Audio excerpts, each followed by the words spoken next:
بسم اللہ الرحمن الرحیم الحمد للہ والصلاة والسلام علی رسول اللہ وعلی آلہ واصحابہ اجمعین اما بعد۔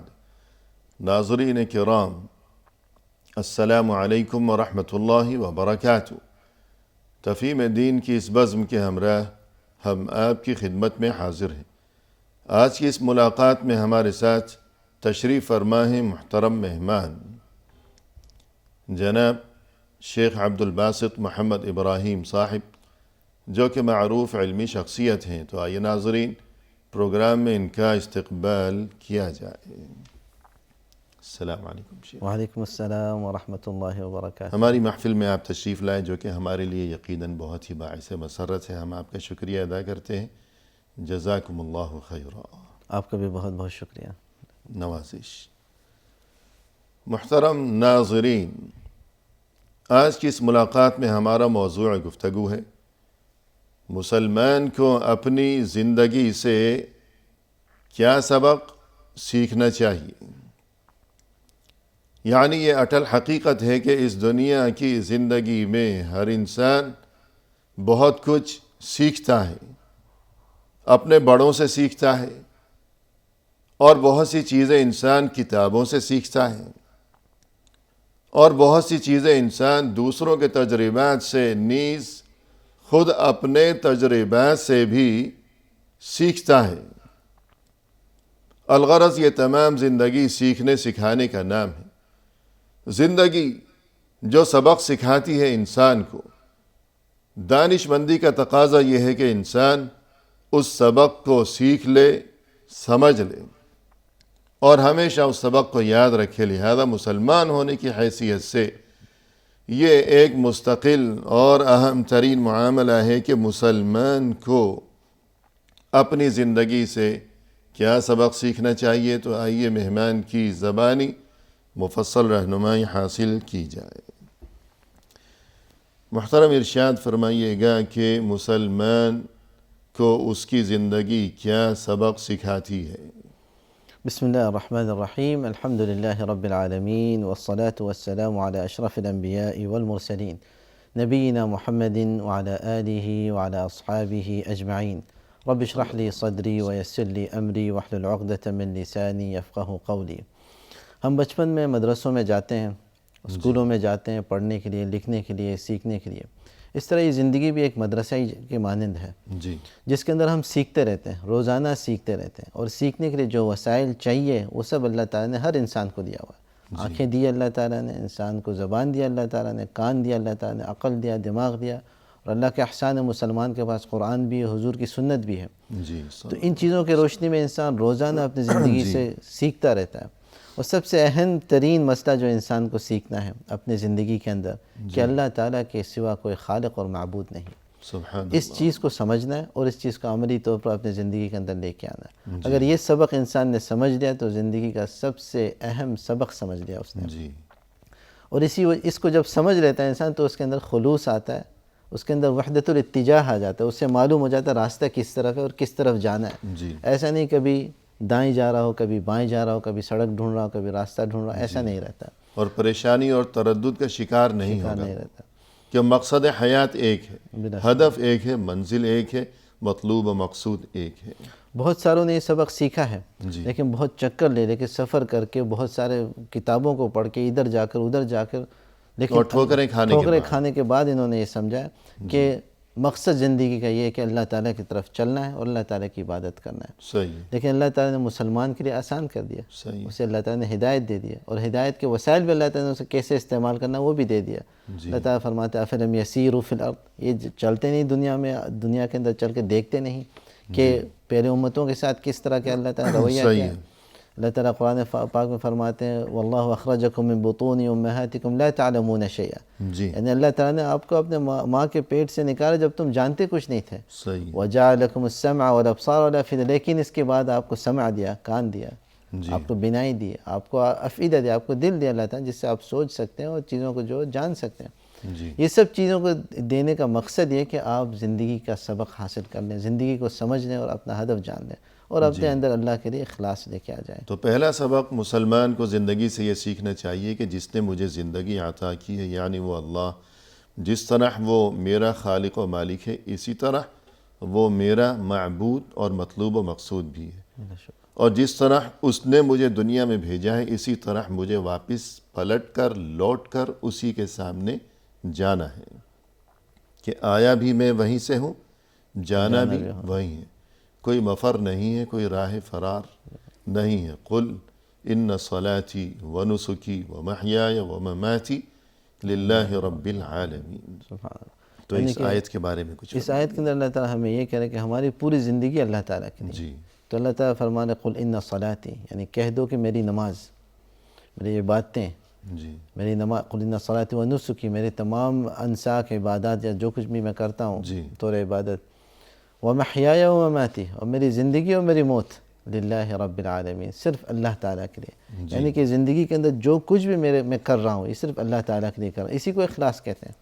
جی، جو کچھ کر رہا ہوں، اور یہ کہ اگر آرام سے بیٹھا ہوا ہوں، زندہ ہوں، سانس لے رہا ہوں، تو زندگی بھی اللہ کے لیے، سبحان اللہ، بلا شک۔ کہ اسی نے زندگی عطا کی ہے، میرا خالق وہی ہے، کوئی اور نہیں ہے۔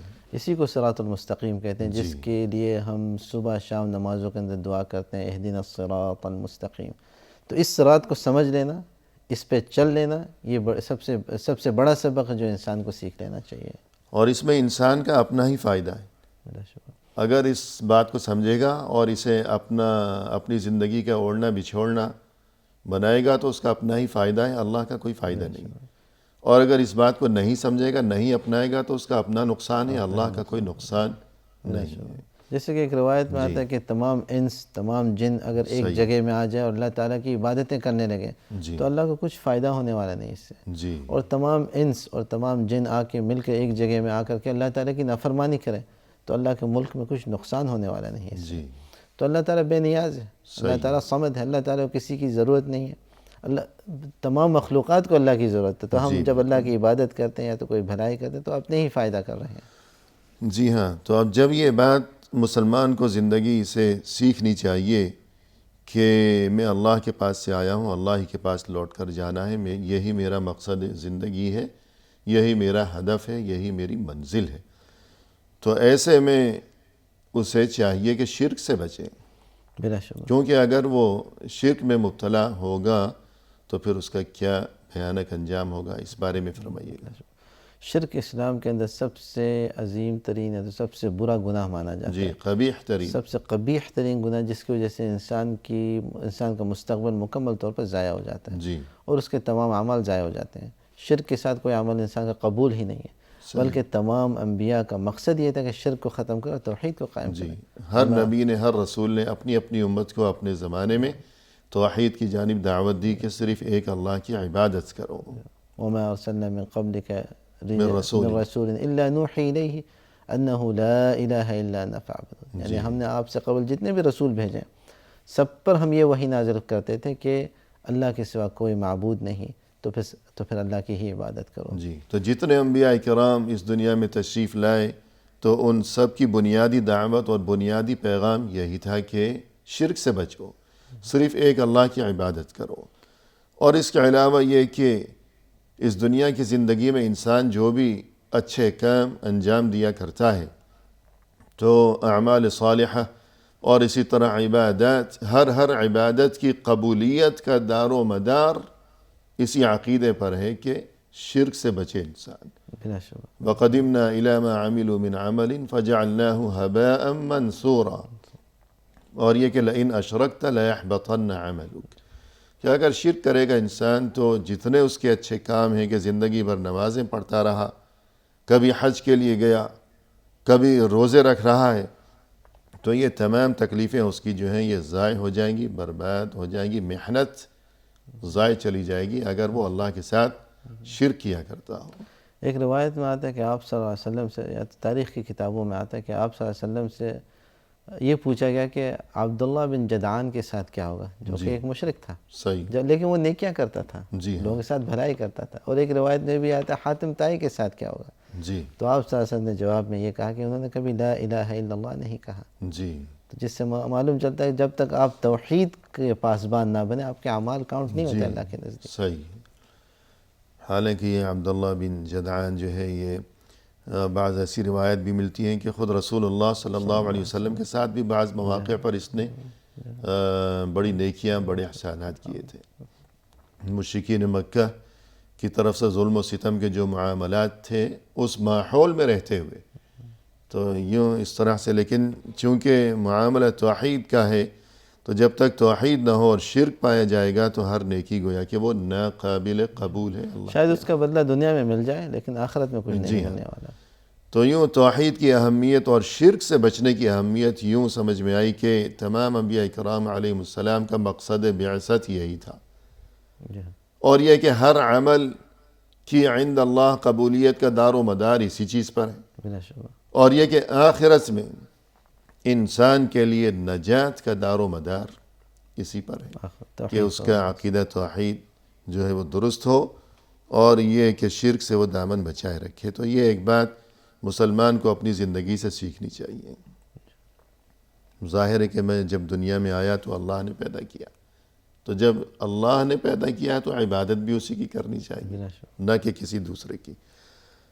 اور اسی طرح زندگی سے مسلمان کو یہ سبق سیکھنا چاہیے کہ جیسا کرے گا ویسا بدلہ پائے گا۔ کما تدین تدان، جی جس طرح آپ کرتے ہیں اسی طرح کا آپ کو بدلہ دنیا میں ملے گا اور آخرت میں بھی ملے گا۔ جی اللہ تعالیٰ قرآن پاک میں فرماتے ہیں ان اللہ لا یظلم الناس شیئا، یعنی اللہ تعالیٰ ہرگز لوگوں کے ساتھ زیادتی نہیں کرتے ہیں۔ جی اگر ہم کوئی برائی پا رہے ہیں اپنے دنیا میں آخرت میں، یہ تو ہمارے اعمال کی وجہ سے ہے۔ جی تو انسان کے اعمال اچھے ہوتے تو اس کے بدلے میں وہ اچھی چیز کی توقع کرتا ہے۔ آپ کسی کے ساتھ زیادتی کر کے یہ توقع نہیں کر سکتے کہ میں رات کو جا کے آرام سے سو سکوں گا۔ جی آپ کسی کا مال چھپا کر یا لے کر کے آپ یہ توقع نہیں کر سکتے میرے مال میں برکت ہو جائے گا، جی ایسا نہیں ہو سکتا۔ آپ تو انسان کو جاننا چاہیے، اپنی زندگی سبق سیکھ لینا چاہیے، کما تدین تدان، جس طرح آپ کرو گے اسی طرح آپ کو بھرنا ہے۔ جن لوگوں نے حضور صلی اللہ علیہ وسلم کو تکلیف دیا، حضور صلی اللہ علیہ وسلم کے دعوت کے راستے میں انہوں نے رکاوٹیں ڈالی، ان کی زندگیاں دیکھیں کس طرح جا کر کے ختم ہوئی۔ جی اور جن لوگوں نے حضور صلی اللہ علیہ وسلم کے راستے میں آ کے ایمان قبول کیا اور آپ صلی اللہ علیہ وسلم کے باتوں کو سن کر ساتھ دیا اور قربانیاں دی، جی اب ان کی زندگیاں دیکھیں کتنا خوشگوار، اللہ تعالیٰ نے ان کی کیا تعریفیں کی اور کس طرح کی زندگی اور موت اللہ تعالیٰ نے دی۔ جی تو یہ وہی ہے، جیسے انسان کرتا ہے ایسے ہی بھرتا ہے۔ تو آپ جب آپ کوئی اچھا پھول اگاتے ہیں تو آپ کو پھول ہی ملے گا، اور جب آپ کانٹے اگاتے ہیں تو پھر آپ کو کانٹے ہی ملیں گے اس کے بدلے میں۔ یہ انسان کے لیے بہت اہم سبق ہے اس دنیا کے اندر، جو انسان کو سمجھنا چاہیے۔ دنیا کے اندر رہ کر کے یہ سبق انسان کو حاصل کرنا چاہیے۔ اگر یہ سبق حاصل ہو جائے تو انسان ہمیشہ ہی اچھی چیزوں کو اگائے گا، اچھی چیزوں کو رکھے گا، اچھی چیزیں اور بولے دوسروں گا، کے ساتھ اچھا سلوک بھی کرے گا، تاکہ اس کے بدلے میں اسے کوئی اچھی ہی چیز ملے۔ جی من قال ما لا ينبغي سمع ما لا يشتهي۔ سبحان اللہ۔ نامناسب بات اگر ہم کبھی کسی کو کہیں گے تو پھر سننا بھی پڑے گا ویسا ہی، اچھی بات کہیں گے تو اچھی بات سننے کو ملے گی۔ بلا شبہ۔ اور اس سے یہ بات بھی سمجھ میں آتی ہے کہ دوسروں کے عیوب پر اگر کبھی ہماری نگاہ پڑے یا ہمارے علم میں کسی کا عیب آیا ہو تو ہم اس کا چرچا نہ کریں، اور جو نصیحت کا تقاضا ہے تو نصیحت کے آداب کو ملحوظ رکھتے ہوئے ہم اکیلے میں، خلوت میں، تنہائی میں اسے پیار اور محبت سے ہمدردی کے ساتھ سمجھا دیں اگر سمجھانا چاہیں، ورنہ یہ کہ اس کا تماشا نہ بنائیں، اسے رسوا نہ کریں۔ اس لیے کہ اگر آج ہم کسی کو بدنام کریں گے تو عیوب تو خود ہمارے اندر بھی ہے، تو پھر وہ بھی بولے گا۔ اب سورۃ کہف کے اندر دیکھنے جو اللہ تعالیٰ نے جو کہانیاں ذکر کی حضرت موسیٰ علیہ السلام اور خضر کے درمیان جو کہانیاں ہوئی ہیں، جی 4 واقعات جو 3 واقعات جو پیش آئی ہیں، تو ان میں آپ یہی دیکھیں گے کہ جس طرح لوگوں نے کیا اسی طرح ان پر جو ہے وقائع آئی ہیں۔ جی تو خاص طور پر جب وہ وَكَانَ أَبُوهُمَا صَالِحًا اللہ تعالیٰ فرماتے ہیں سبحان کہ اللہ۔ جن 2 بچوں کے خزانوں کو اللہ تعالیٰ محفوظ کر لیا، دو اللہ کے مخلص بندوں کو اللہ تعالیٰ بھیج کر کے محفوظ کر لیا۔ جی تو یہ واقعہ مفصل آپ سے سنیں گے۔ ناظرین فی الحال لیتے ہیں مختصر سا وقفہ، ہمارے ساتھ ہی رہیے گا۔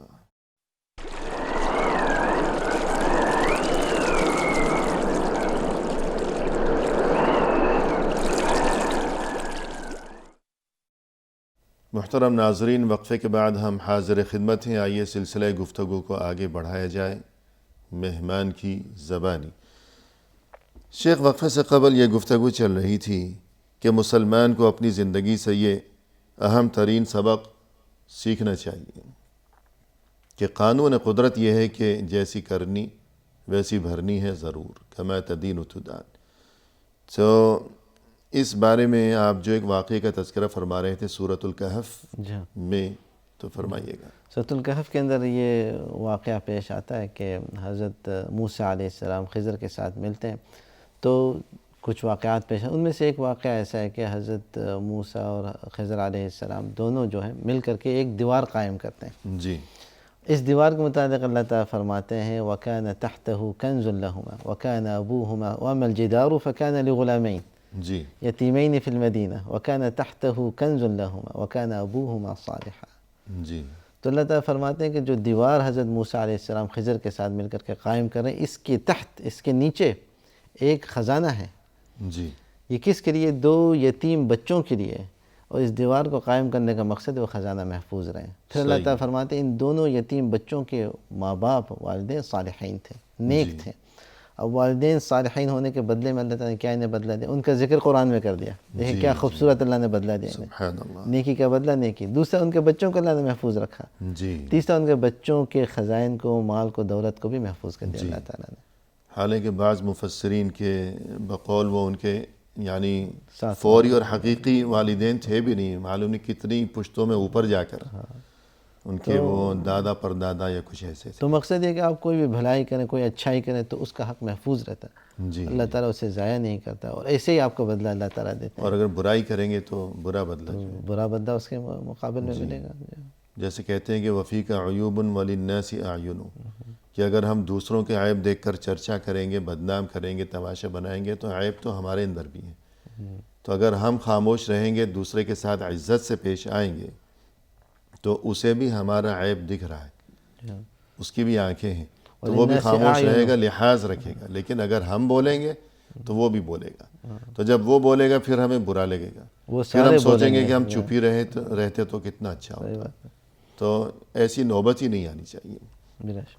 تو یہ ایک اہم سبق ہے جو سیکھنا چاہیے کہ ہم اپنے لیے اچھا چاہتے ہیں تو ہمیں دوسروں کے ساتھ ہمیشہ اچھا کرنا چاہیے، ورنہ جو ہے جیسا کریں گے تو پھر ویسا ہی ہوگا۔ اور اسی طرح مسلمان کو زندگی سے ایک قیمتی اہم ترین سبق یہ سیکھنا چاہیے کہ اگر ہمیں خیریت کے ساتھ زندگی بسر کرنا مقصود ہے، تو اگر ہم چاہتے ہیں کہ ہم محفوظ رہیں، تو اللہ کی طرف سے ہمارے لیے جو شریعت، جو دین، جو احکام نازل کیے گئے ہیں، تو ہمیں چاہیے کہ ہم انہیں محفوظ رکھیں، ان کی حفاظت کریں، ان کی پابندی کریں۔ تو نتیجہ یہ ہوگا کہ ہم بھی آفتوں سے، شرور سے محفوظ رہیں گے۔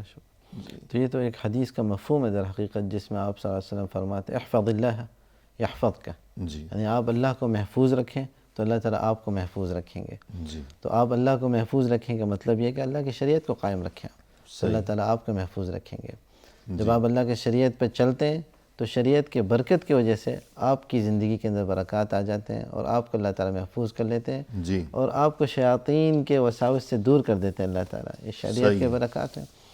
تو جو شخص اپنی زندگی کے اندر چاہتا ہے کہ محفوظ رہیں برائیوں سے، پریشانیوں سے، الجھنوں سے محفوظ رہیں، اس کے لیے راستہ یہی ہے کہ آپ اپنی زندگی کے اندر شریعت کو محفوظ کر لیں۔ جہاں پر اللہ نے آپ کو کرنے کو کہا وہاں آپ پائے جائیں، جو کام اللہ نے نہیں کرنے کو کہا وہاں پر آپ کو نہیں ہونا چاہیے۔ یعنی فرض کیجئے کہ انسان سفر میں جا رہا ہے گاڑی میں، اب اسے یہ پریشانی ہو گئی کسی وجہ سے کہ بھئی رش بہت زیادہ ہے اور جلدی پہنچنا بھی ہے، تو ایسا نہ ہو، اللہ نہ کرے کہیں کوئی ایکسیڈنٹ نہ ہو جائے، یا فرض کیجئے گاڑی خراب ہونے کا اندیشہ ہے کہ کوئی ایسا معاملہ ہے کہ بھئی گاڑی صحیح نہیں ہے اور جانا ضرور ہے، تو فرض کیجئے کہ ایسے میں کوئی ایسی چیز اسے نظر آئی کہ حرام ہے، اسے دیکھنا جائز نہیں اللہ کے دین کی روح سے، تو اسے چاہیے کہ اپنے دل میں یہ سوچ رکھے کہ مجھے تو ڈر ہے، خوف ستائے جا رہا ہے کہ معلوم نہیں میری گاڑی کہیں راستے میں خراب نہ ہو جائے، ایکسیڈنٹ نہ ہو جائے،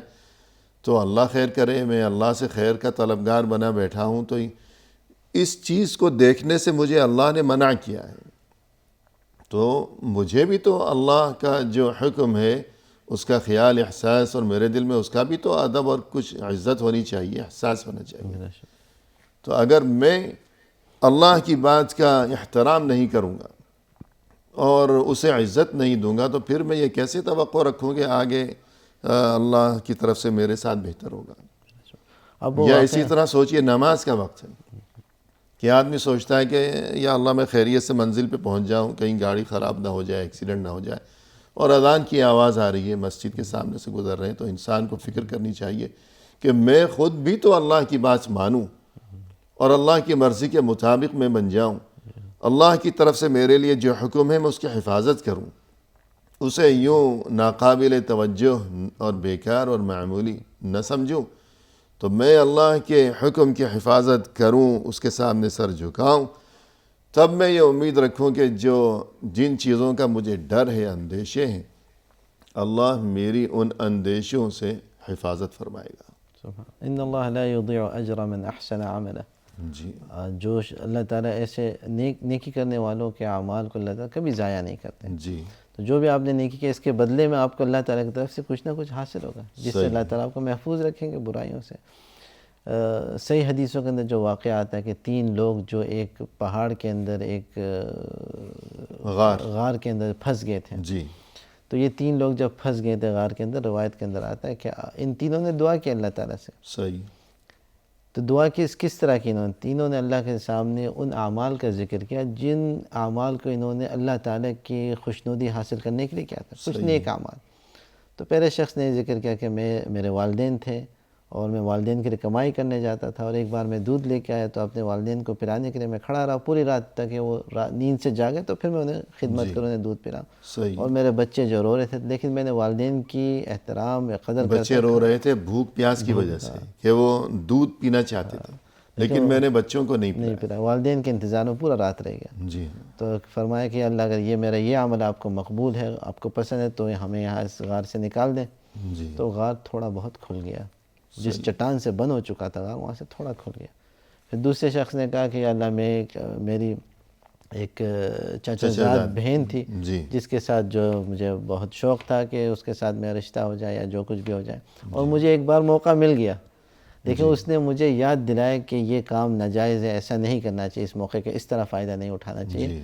اور تو میں نے اللہ سے ڈرتے ہوئے اسے چھوڑ دیا اس عمل کو. حالانکہ جو پیسے دیے تھے وہ بھی اس کے پاس چھوڑ دیا، واپس نہیں لیے، پیسے بھی دے دیے اور برائی سے بھی میں باز رہا، یا اللہ تیری خوشی کی خاطر. اور تیسرا شخص نے کہا کہ یا اللہ میرے پاس ایک مزدور تھا جس نے میرے ساتھ میری خدمت کی، میرے پاس کام کیا، اور اپنے پیسوں کو بھول کر کے وہ چلا گیا. جی. اس کے پیسوں کو میں نے بڑھایا، اس نے مزید بزنس کیا، پیسے جب بڑھ گئے تو واپس آیا وہ بندہ. تو اس نے مجھ سے پیسے مانگا اپنا، تو میں نے اس کو کہا جو کچھ تم دیکھ رہے ہو اس وادی میں یہ سب تمہارا ہی ہے. جی. تو سارا کچھ لے کر کے چلا گیا. تو کہا کہ یا اللہ اگر آپ کو یہ عمل منظور ہو تو پھر یا اللہ اس چٹان کو ذرا ہٹا دیں، ہمارا راستہ کھول دیں. جی. تو ان تینوں کے دعاؤں کو جیسے اس چٹان کو اللہ تعالیٰ نے ہٹا دیا، ان کی ایک نئی زندگی اللہ تعالیٰ نے دے دیا. جی. یہی احفظ اللہ یحفظ، انہوں نے اللہ تعالیٰ کی شریعت کو سنبھالا، اللہ تعالیٰ نے ان کو سنبھال کر رکھا. جی ہاں. اور جیسا کہ بعض اسلاف میں سے کسی نے یہ سوال پوچھا کہ مجھے یہ بات کیسے معلوم ہو کہ اللہ کے ہاں میرا کیا مقام و مرتبہ ہے، تو انہوں نے جواب دیا کہ یہ جاننا تو بہت آسان ہے.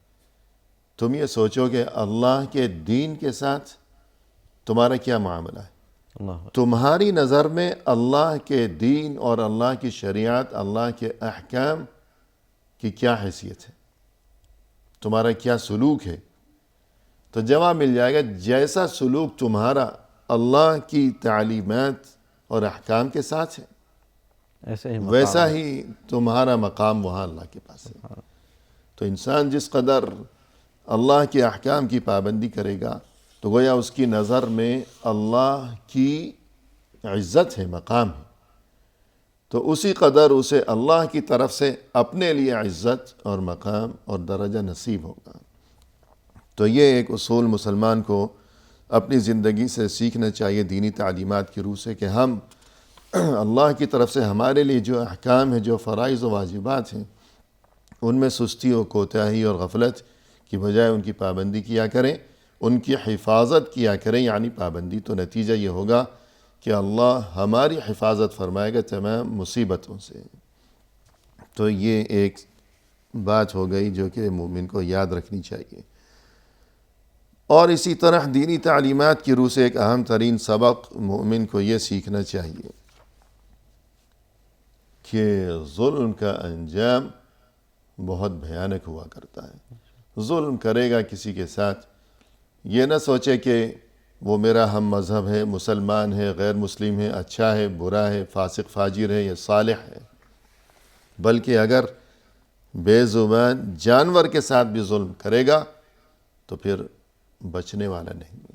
بلا شبہ اس بارے میں فرمائیے۔ بڑا اہم مسئلہ ہے، اس کو جاننا، زندگی کے اندر اس بات کو سمجھ لینا بہت ضروری ہے۔ انسان کو ظلم سے بچنا چاہیے، چاہے اپنے اہل خانے کے ساتھ ہو معاملہ، جی یا اپنے دوستوں احباب کے ساتھ معاملہ، یا اپنے غیر مسلمانوں کے ساتھ معاملہ ہو، یا تو جانوروں کے ساتھ معاملہ، جس کے ساتھ انسان کو ظلم و ستم سے بچنا چاہیے، کیونکہ ظلم و ستم انسان کو ایسا اندھا کر دیتی جیسے کوئی نابینا شخص ہے۔ جی اسی لیے اللہ تعالیٰ قرآن پاک میں فرماتے ہیں ان اللہ لا یہدی القوم الظالمین، اللہ ہرگز ہدایت نہیں دیں گے ایسی قوم کو جو ظلم کرتے ہوں۔ صحیح۔ تو آپ یہ نہیں کہیں کہ یا اللہ مجھے ہدایت کیوں نہیں دے رہا، آپ یہ کہیں کہ آپ زیادتی کریں، اسی کو نہیں چھوڑ رہے آپ۔ جی جی ایسا ہو ہی نہیں سکتا کہ آپ زیادتی کریں اور اللہ تعالیٰ آپ کی آنکھوں کو ہدایت پر کھول دیں، ایسا ہو ہی نہیں سکتا۔ جی ہدایت حاصل کرنے کے لیے، دنیا میں سعادت اور خوشی حاصل کرنے کے لیے سب سے پہلا شرط ہے آپ ظلم کو چھوڑیں۔ جی شرک بھی تو ایک قسم کا ظلم ہے، بالکل اسی لیے اللہ تعالیٰ شرک کرنے والوں کو جنت سے محروم کر دیتے ہیں۔ صحیح، بلکہ فرمایا کہ ان الشرک لظلم عظیم، ظلم عظیم، سب سے سے بڑا بڑی ظلم۔ زیادتی، سب سے بڑا ظلم جو شرک ہے۔ اسی خود طرح اپنے اوپر ظلم کر رہا ہے۔ اپنے اوپر ظلم کر رہا ہے انسان، اپنے فرائض کو، واجبات کو ادا نہیں کر رہا اور اپنا مستقبل کو برباد کر رہا ہے۔ جی، خود کو گویا کہ جہنم کا ایندھن بنا رہا ہے۔ تو الظلم ظلمات یوم القیامہ، رسول صلی اللہ علیہ وسلم کا ارشاد ہے کہ الظلم ظلمات یوم القیامہ، یعنی کہ جو ظلم کرتا ہے اس کے لیے تاریکیاں ہیں، جو قیامت کے دن اس کے لیے تاریکی ہے، جی کوئی روشنی نہیں۔ اب سوچے جس شخص کے سامنے قیامت کے دن تاریکی ہے، جبکہ ہر کوئی وہاں اس بھیانک ماحول میں روشنی کے لیے ترس رہا ہے، وہ کیسے صراط المستقیم کو دیکھے گا، وہ کیسے حضور صلی اللہ علیہ وسلم کو دیکھے گا، وہ کیسے پل صراط پر چلے گا جبکہ اس کے سامنے تاریکی ہے۔ جی، تو اس دن روشنی حاصل کرنا تو ایک مقصد ہے انسان کا، کہ اس دن ہمارے پاس یہ روشنی بہت ضروری معاملہ ہے کہ قیامت کے دن انسان ایسا نہ ہو کہ اس بھیانک ماحول میں کہیں وہ روشنی کی بجائے اندھیروں میں اگر بھٹکتا پھر رہا ہو تو یہ تو بڑی بد نصیبی کا معاملہ ہو جائے گا۔ ایمان والے کو متعلق اللہ تعالیٰ فرماتے ہیں نورہم یسعی بین ایدیہم، سبحان اللہ۔ قیامت کے دن اللہ تعالیٰ ان کے نور کو ان کے سامنے کر دیں گے، جی تو اس روشنی میں وہ اپنا راستہ دیکھیں گے، جنت کی طرف اپنا راستہ دیکھیں گے۔ جی لیکن جن کے پاس زیادتی کے سوا، ظلم و ستم کے سوا کچھ نہیں ہے، جی، تو وہ تو تاریکی کے سوا اور کچھ نہیں بلکہ پائیں گے۔ ظلم کے معنی ہے ظلمت، اندھیرا، تاریکی۔ جی ہاں۔ تو دنیا میں جو کوئی کسی کے ساتھ ظلم و زیادتی کیا کرتا ہے تو اس کا یہ ایک ایک ظلم قیامت کے دن اس کے سامنے بہت سی ظلمتوں یعنی بہت سے اندھیروں کی شکل میں آئے گا۔ اور انسان کی طبیعت ایسی ہے کہ وہ اکثر ظلم اگر کرتا ہے تو وہ ان کے ساتھ کرتا ہے جو اس سے کمتر ہو، طاقت میں، اعتبار میں، حیثیت میں، ان کے ساتھ کرتا ہے، اپنے سے جو برتر ہو ان کے ساتھ نہیں کرتا ہے۔ اسی لیے آپ صلی اللہ علیہ وسلم فرماتے ہیں کہ مظلوم کو دعا اللہ رد نہیں کرتا۔ جی تو اس لیے انسان کو ہمیشہ سوچنا، یہ نہیں کہے کہ یہ مجھ سے کمتر ہے، یہ مجھے کچھ کہہ نہیں سکتا، میں اس کا حق لے لیتا ہوں یا اس کے ساتھ زیادتی کر لیتا ہوں۔ آپ اس کا حق لے لیں، زیادتی کر لیں، لیکن اس کی دعا قبول ہوگی لا حول ولا اور آپ کا مستقبل اس طرح سے جاتے رہے گی۔ تو کوئی کمزور ہے، مزدور ہے، فقیر ہے، کسان ہے، یا فرض کیجئے کہ بہت سے لوگ گھر میں بیوی پر ظلم کیا کرتے ہیں، یا اسی طرح جو ہے اولاد جوان ہو گئی تو بہت افسوس کی بات ہے کہ بہت سے لوگ بیٹے کے سامنے تو زور سے بولتے ہوئے بھی ڈرتے ہیں کہ یہ جوان ہے، مصیبت کرے گا، لیکن بیٹی بیچاری کمزور مخلوق ہے تو بات بات پر اسے تھپڑ لگا دیا، کچھ ایسا کچھ کر دیا کہ یہ کیا کرے گی۔ تو اللہ سے ڈرنا چاہیے کہ بظاہر وہ کمزور ہے لیکن اللہ تو دیکھ رہا ہے۔ تو ایک وقفہ لیتے ہیں۔ محترم ناظرین، فی الحال لیتے ہیں مختصر سا وقفہ، ہمارے ساتھ ہی رہیے گا۔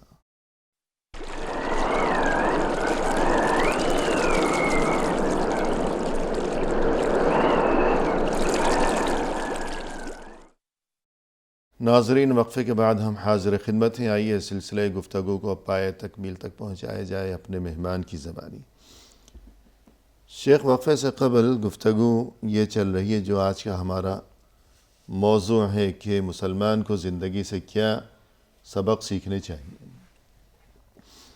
تو ظلم کے بارے میں آپ نے گفتگو فرمائی کہ اگر کوئی کسی کے ساتھ ظلم کرے گا، بظاہر وہ بہت کمزور سی چیز ہو کہ انسان سوچے کہ یہ میرا کیا بگاڑے گا، لیکن یہ نہ سوچے کہ یہ میرا کیا بگاڑے گا، بلکہ سوچنا یہ چاہیے جس اللہ کا میں بندہ ہوں یہ بھی اسی کی مخلوق ہے، اور یہ کہ معاملہ تو اللہ کے پاس ہے، اللہ کے ہاتھ میں ہے، تو اللہ ہر چیز پر قادر ہے، یہ کمزور ہے تو اللہ تو قادر ہے۔ بلا شبہ۔ تو یہ ظلم سے ہمیشہ بچنا چاہیے، جو ولا ظلم کرے گا تحسبن اللہ غافلا، جی عما یعمل الظالمون، کہ اللہ تو دیکھ رہا ہے، جو ظلم کرے گا آج وہ کتنا ہی طاقتور کیوں نہ ہو، کتنا ہی خوش کیوں نہ ہو، کتنا ہی وہ دولت مند کیوں نہ ہو، لیکن اس کا گھر ویران اور برباد ہو کر ہی رہے گا۔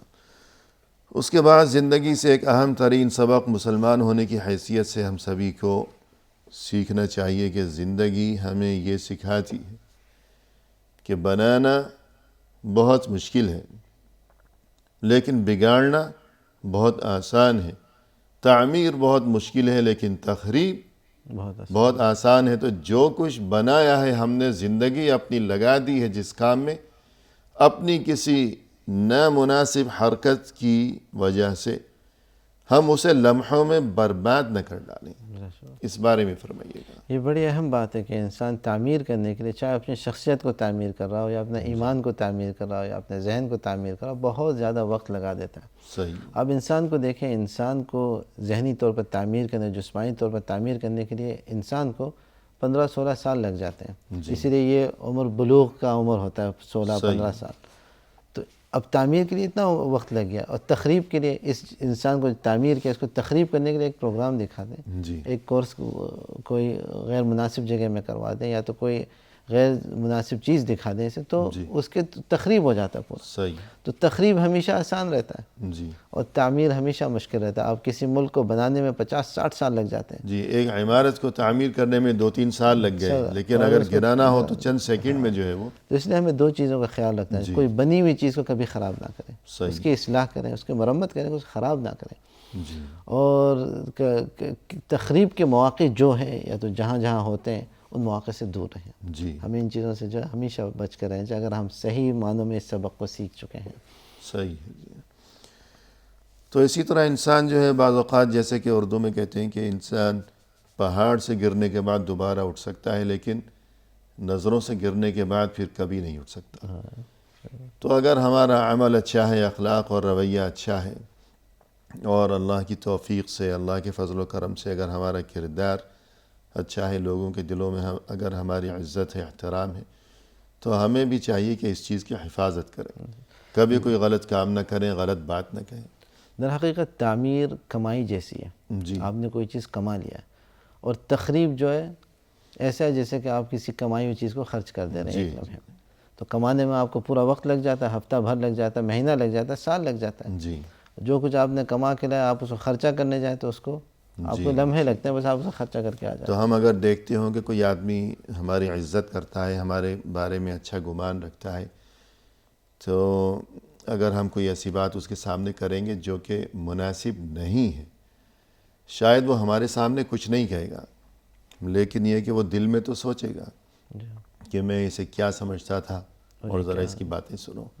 تو یہ انسان کو چاہیے کہ جو بنی ہوئی چیز ہے تو اس کی حفاظت کرے، اسے بنا رہنے دے، اور یہ کہ خود اسے اپنے ہاتھوں کبھی برباد نہ کرے۔ کبھی کبھار ایسا تو بنی چیز انسان کو ان کے والدین سے مل جاتے ہیں، ان کے اساتذہ سے مل جاتے ہیں، ان کے ماحول سے مل جاتے ہیں، تو قدر نہیں کرتا۔ تو قدر نہیں کرتا اسے، تو اسے ضائع کر دیتا ہے آرام سے۔ یہ بہت بڑی غلطی ہوتی ہے انسان کی۔ جی تو الغرض یہ بات سمجھ میں آئی، خلاصہ یہ کہ بنانا بہت مشکل ہے، بگاڑنا بہت آسان ہے، لہذا جو چیز بنی ہوئی ہے انسان اسے بگاڑنے سے جو ہے وہ باز رہے اور اس کی حفاظت کیا کرے۔ اور اسی طرح مومن کو زندگی سے جو سبق سیکھنا چاہیے وہ یہ ہے کہ کبھی وہ اللہ کی رحمت سے مایوس نہ ہو، اس بارے میں بلا شبہ نا امیدی تو ایک انسان جو نا امید ہوتا ہے اس نے تو اپنی زندگی کو ختم ہی کر دیا ایک طرح سے۔ اب اس کی زندگی میں کوئی رنگ ہی نہیں، کوئی مزہ ہی نہیں، کوئی سعادت ہی نہیں اس کی زندگی میں، کیونکہ اس نے مایوسی کو مایوسی کو تھاما رکھا ہے۔ جیسے کہتے ہیں کہ زندگی امید کا نام ہے۔ بلا شبہ تو جب تک امید ہے تب تک انسان زندہ ہے، تب تک انسان کی زندگی میں کچھ رونق ہے۔ جی، اور جب تک امید قائم رہتی ہے تو اس کا حوصلہ اور ہمت بھی گویا کہ جڑی رہتی ہے، بنی رہتی ہے۔ امید قائم رہے گا تو پڑھنے جائے گا، وہ کچھ بزنس کر لے گا، کسی کے ساتھ بھلائی کر لے گا، جی نمازیں پڑھ لے گا، کیونکہ امید رکھتا ہے کہ اللہ تعالیٰ اسے بدلہ دے گا۔ اب یہ امید ختم ہو جائے تو ایک طرح سے زندگی بھی ختم ہو گئی ہے، جی تو کوئی بھلائی کرے گا ہی نہیں، کوئی مفید کام کرے گا ہی نہیں، کیونکہ اسے کسی چیز پر امید ہی نہیں ہے۔ جی تو اسی لیے قرآن پاک میں اللہ تعالیٰ اس سے سختی سے منع فرماتے اِنَّهُ لَا يَيْأَسُ مِن رَّوْحِ اللَّهِ إِلَّا الْقَوْمُ الْكَافِرُونَ، جی یعنی تو نا امید تو وہ ہوتے ہیں جن کے دل میں کفر کے سوا اور کچھ ہے ہی نہیں، صحیح ہے۔ انہوں نے کفر اختیار کیا۔ تو نا امیدی کو ایک طرح سے اللہ تعالیٰ نے کفر کے ساتھ ربط کر لیا ہے۔ جی ہاں، کفر کے ساتھ اور کبھی گمراہی کے ساتھ۔ وَمَن يَقْنَطُ مِن رَحْمَةِ رَبِّهِ إِلَّا الضَّالُّونَ، اللہ کی رحمت سے مایوس تو وہی ہوگا جو کہ گمراہ قسم کا انسان ہوگا۔ اب انبیاء کرام کی زندگیوں کو دیکھ لیں جس کے اندر ہمارے لیے رہنمائی ہے، جی حضرت آدم علیہ السلام سے حضرت محمد صلی اللہ علیہ وسلم تک۔ صلی اللہ دیکھیں کس قدر مشقتیں تھیں، کس قدر قربانیاں تھیں ان کی زندگیوں میں، لیکن باوجود ان ہمیشہ امید رکھتے تھے۔ جی تو آپ صلی اللہ علیہ وسلم سراقہ کو کہتے ہیں، سراقہ بن مالک کو کہتے ہیں کہ کیف اذا صورت بسوارِ کسریٰ و قیصر، جی وہ وقت کیسا ہوگا جب تمہارے ہاتھوں میں جو کسریٰ و قیصر کے جو ہے چوڑیاں ہوں گے، کنگن ہوں گے۔ سونے اور جواہرات۔ تو اب دیکھیں کس طرح امید ہے حضور صلی اللہ علیہ وسلم کہ ایک دن فتح ہونے والا ہے۔ اور وہ سراقہ حیران و پریشان جی کہ یہ شخص جو خود پناہ کی تلاش میں چلا جا رہا ہے در بدر، اور مجھے امیدیں دلا رہا ہے کہ کسریٰ اور قیصر کے کنگن ایک دن آئے کہ تمہارے ہاتھوں میں ہوں گے، کہ خود جو ہے بے ٹھکانہ، بے آسرا، اور مجھے ایسی بڑی بڑی امیدیں دلا رہا ہے، لیکن پھر ہوا ایسا۔ ہوا بھی ایسا۔ تو یہ امید تھی جس کی وجہ سے آپ صلی اللہ علیہ وسلم اتنے سارے محنت کر رہے ہیں، مشقت اٹھا رہے ہیں۔ جی